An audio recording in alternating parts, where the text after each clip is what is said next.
কোথায় যাই, ধরফর করে আবার উঠে যায়, ছুটে যায়। সত্যি বাচ্চাটা 3-4 মাসের বাচ্চাটা যেন অসাড় হয়ে যাচ্ছে।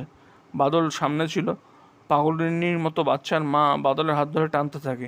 এসো বাবুজি, গায়ে হাত দিয়ে দেখো, বলো আমার মেয়ে বেঁচে আছে।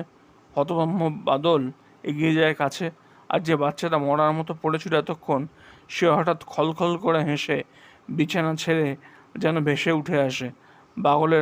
বাদলের গলায় মুখ লাগায়, চুষতে থাকে কি যেন। বাদলের গলার স্বর আতঙ্কে স্তব্ধ হয়ে যায়, চোখ হয় বিস্ফারিত।